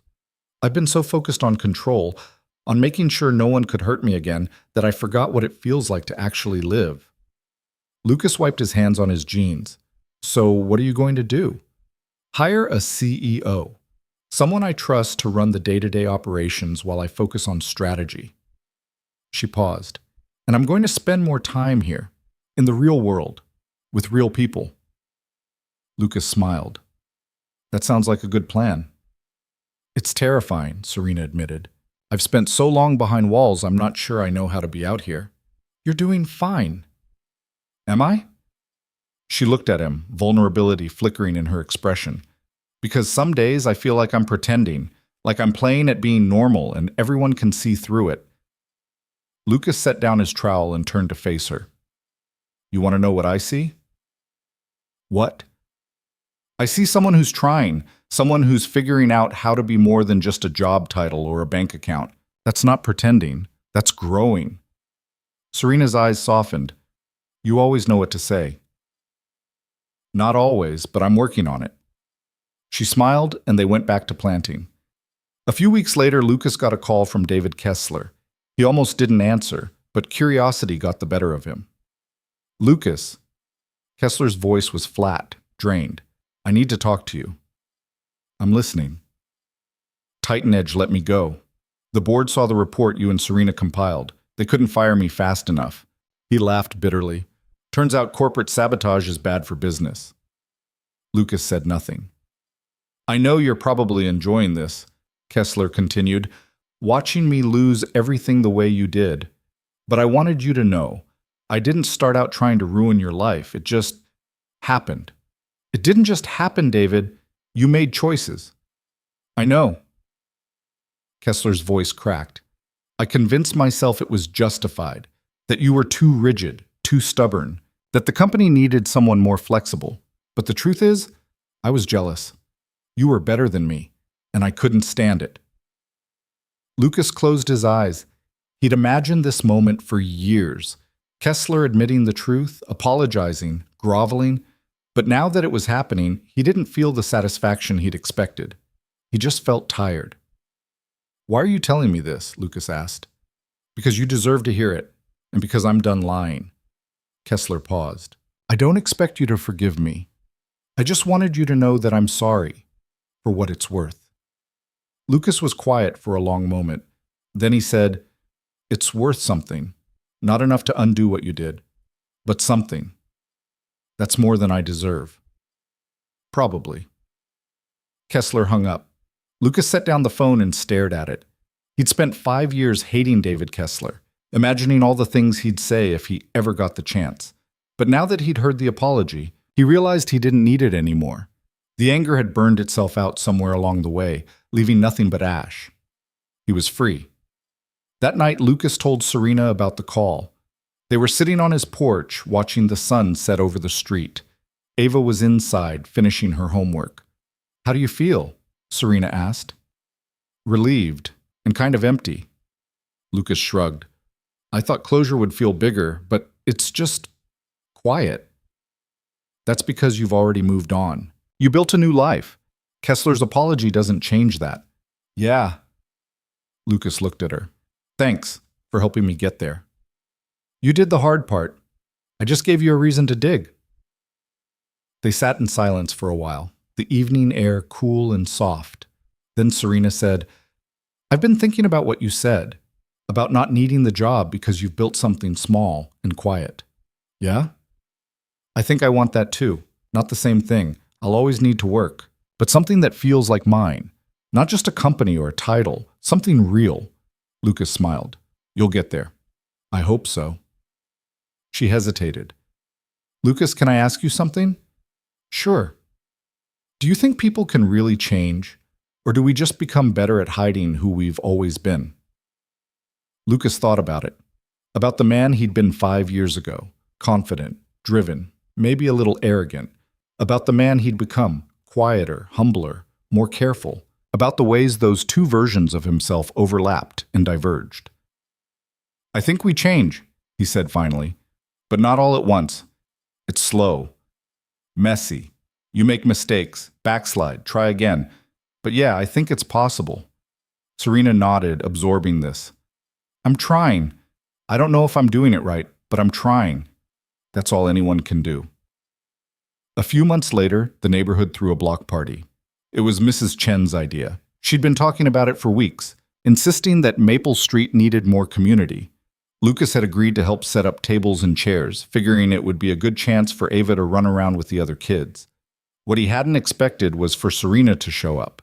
She appeared mid-afternoon, carrying a tray of cookies that were slightly burnt around the edges. Mrs. Chen greeted her with delight, immediately pulling her into conversations with neighbors Serena had never met. Lucas watched from across the yard as Serena smiled, shook hands, and tried to navigate small talk like someone learning a new language. She was terrible at it, but she was trying. Ava ran up to Lucas, breathless and grinning. Dad, Miss Vale brought cookies. They're kind of bad, but don't tell her. Lucas laughed. I won't. Can we invite her to dinner again? I like when she comes over. Lucas glanced across the yard. Serena was talking to Mr. Patterson now, nodding seriously as he explained something about his lawnmower. She looked out of place and slightly overwhelmed, but she also looked present, like she was actually there instead of just observing from behind glass. Yeah, kiddo, Lucas said. We can. As the sun set and the block party wound down, Lucas found himself sitting at one of the tables with Serena. The street was strung with lights, kids were chasing each other across the lawns, and someone had started playing music from a portable speaker. This is nice, Serena said, watching the scene. I didn't think I'd like it, but I do. Yeah? Yeah, it's loud and chaotic and completely unstructured, but it feels alive. She turned to him. Thank you. For what? For showing me this. For reminding me that there's more to life than work and control and staying safe behind walls. Lucas shrugged. You would have figured it out eventually. Maybe. But you made it easier. They sat in comfortable silence, watching the neighborhood come alive around them. Ava was playing tag with 3 other kids, her laughter bright and clear. Mrs. Chen was arguing with Mr. Patterson about the best way to grill chicken. Someone's dog had stolen a hot dog and was being chased across the street. It was messy and imperfect and exactly what life was supposed to be. Later that night, after the party ended and the street quieted, Lucas walked Serena back to her house. She stopped at her front door, keys in hand, and turned to him. I've been thinking, she said, about what comes next. And? I don't know, but I think I want to figure it out without a plan for once. Just see where things go. Lucas smiled. That sounds terrifying. It is, but also kind of exciting. She hesitated, then added, Would you want to have dinner sometime? Just the 2 of us? Lucas's pulse kicked up. He looked at her, really looked. Serena Vale, who'd knocked on his door in the rain months ago, desperate and alone. Who'd stood beside him in boardrooms and gardens, learning how to be more than just her title. Yeah, he said. I'd like that. Serena smiled, genuine, unguarded. Good. She went inside and Lucas walked back across the street to his house. Ava was already asleep on the couch, her homework scattered across the table. He carried her upstairs, tucked her in, and stood in the doorway for a moment, watching her breathe. 5 years ago, he'd lost everything. His career, his reputation, his sense of who he was. He'd spent so long trying to get it back, convinced that vindication was the only thing that mattered. But standing here now, in the quiet of his home, with his daughter asleep and a second chance waiting across the street, Lucas realized something. He hadn't lost everything. He'd just lost the things that didn't matter. And in their place, he'd built something better, something real. A life defined not by what he'd accomplished or how much he earned, but by the people he loved and the choices he made every day. It wasn't the life he'd planned, but it was his, and that was enough. The next morning, Lucas woke to the sound of his phone buzzing. A text from Serena. I'm making breakfast. It'll probably be terrible. Want to come over anyway? Lucas smiled and typed back. I'll bring Ava. She'll eat anything. He got Ava up and they walked across the street together. Serena met them at the door, her hair still damp from the shower, wearing an apron that looked brand new. Fair warning, she said. I've never made eggs before. You've never made eggs? Ava asked, wide-eyed. I've had people make them for me. It's different. Lucas laughed. We'll help. They spent the morning in Serena's kitchen, a massive, pristine space that clearly hadn't been used much. Ava taught Serena how to crack eggs without getting shell in the bowl. Lucas showed her how to tell when the pan was hot enough. Together, they made something that was barely edible, but felt like a victory. After breakfast, Ava wandered into the backyard, drawn by the garden space Serena had started with Lucas's help. It was small, just a few plants, but Ava inspected it with the seriousness of a scientist. Serena and Lucas stood in the kitchen cleaning up. Thank you for coming, Serena said. I know this is weird, me trying to be domestic, but I wanted to try. It's not weird, it's just new. Serena set down the dish she'd been drying. Lucas, can I ask you something? Sure, Do you ever regret it? Turning down the job? Walking away from the chance to rebuild your career? Lucas thought about it. No, I thought I might, but I don't. Why not? Because I already rebuilt my life. It just looks different than I expected. He paused. I spent 5 years thinking I needed to prove something to the world, that I had to get back to where I was before everything fell apart. But the truth is, I'm happier now than I ever was back then. Serena nodded slowly. I'm starting to understand that, the difference between success and happiness. Yeah, they're not the same thing. No, they're really not. They stood in the quiet kitchen, sunlight streaming through the windows. Outside, Ava was digging in the dirt, completely absorbed. So what now? Serena asked. Lucas looked at her. Now we just keep going, one day at a time. That simple? That's simple. Serena smiled. I think I can do that. Over the following months, life settled into a rhythm. Lucas continued his work fixing things around the neighborhood, taking jobs that interested him and turning down the ones that didn't. Serena hired a CEO for Vail Industries and stepped into an advisory role, spending more time on Maple Street than in boardrooms. She started volunteering at Ava's school, helping with the science program and funding new equipment for the labs. The neighbors stopped treating her like a stranger. She became part of the fabric of the street. The woman who couldn't cook but tried anyway, who asked too many questions about gardening, who showed up to every block party and community event, even when she clearly didn't know what to do with herself. And slowly, quietly, something grew between Lucas and Serena. Not dramatic or sweeping, but steady. They had dinner together most weeks, sometimes with Ava, sometimes without. They worked in the garden. They talked about their days, their fears, their hopes for the future. It wasn't perfect. Serena still struggled with letting go of control. Lucas still carried the weight of the past, even though it no longer crushed him. But they were learning. Together.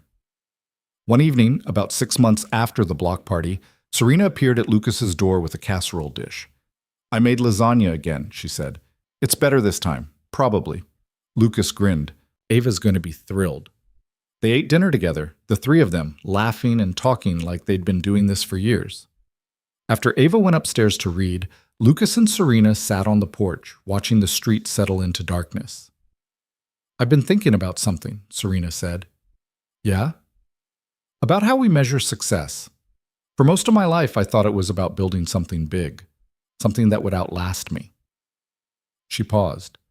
But sitting here now, I think maybe success is just this. Being present, being connected, belonging somewhere. Lucas looked at her. You belong here. I'm starting to believe that. They sat in silence for a while, the night air cool and soft. Then Serena said, Lucas, I need to tell you something. What? I'm falling for you. She said it simply, without drama, like she was stating a fact. I don't know when it started. Maybe that first night when I knocked on your door. Maybe later, in the garden. But it's happening, and I thought you should know. Lucas's heart kicked hard against his ribs. He looked at Serena, really looked. At the woman who'd stepped out of her fortress and learned how to live, who'd stood beside him when he needed it most, who made terrible lasagna and asked a million questions about tomatoes and showed up every single day trying to be better than she was before. I'm falling for you too, he said. Serena's breath caught. Yeah? Yeah. She smiled, bright and genuine and completely unguarded. So what do we do about it? I don't know. Lucas reached over and took her hand. But I think we figure it out. Together. Together, Serena repeated. I like that. They sat there, hands intertwined, watching the stars emerge above Maple Street. Inside, Ava was reading in her room. Across the street, lights flickered in windows. The world kept turning, messy and imperfect and full of second chances. Lucas thought about the man he'd been 5 years ago, the engineer who'd lost everything and spent years believing he'd never get it back. That man would have been terrified of this, of opening up, of trusting someone, of building something fragile and real. But Lucas wasn't that man anymore. He'd learned that the truth mattered, that standing up for yourself wasn't the same as seeking revenge, that sometimes the best victories were the quiet ones, the ones no one else saw. He'd learned that you didn't need a title or a salary or a reputation to have a life worth living. You just needed people who cared. Work that mattered, a place to call home, and maybe if you were lucky, someone to share it with. Serena squeezed his hand. "Thank you," she said quietly. "For what?" "For not giving up. On yourself. On me. On this." She gestured to the street, the houses, the world they'd built together. "I didn't know what I was missing until I found it." "Me neither." They stayed there until the sky was full of stars, talking about nothing and everything, building something new out of the pieces of who they'd been. And when Serena finally stood to leave, Lucas walked her to the door. She paused on the threshold, looking back at him. "See you tomorrow?" she asked. "Yeah," Lucas said. "See you tomorrow." She kissed him, soft, brief, but full of promise. Then she walked across the street, disappearing into the house that no longer felt like a fortress. Lucas closed the door and leaned against it, a smile spreading across his face. Upstairs, Ava called out, "Dad, is Ms. Vale your girlfriend now?" Lucas laughed. "I don't know, kiddo. Maybe." "Good. I like her." "Yeah," Lucas said quietly. "Me too." He climbed the stairs and kissed Ava goodnight. Then he went to his room and lay down, staring at the ceiling. 5 years ago, he'd lost everything. But tonight, lying in the house he'd built with his own 2 hands, with his daughter asleep down the hall and a future waiting across the street, Lucas realized he'd gained something far more valuable. He'd gained himself back. Not the version he used to be, not the man who measured his worth in titles and paychecks, but someone quieter, stronger, more honest. Someone who knew that the truth wasn't just about proving you were right. It was about living with integrity, about showing up even when it was hard, about choosing connection over isolation, courage over safety, love over fear. And as Lucas closed his eyes and let sleep take him, he felt something he hadn't felt in years, peace. The kind that came not from winning, but from finally understanding what actually mattered, and knowing that whatever came next, he'd be okay, because he wasn't alone anymore, and neither was she.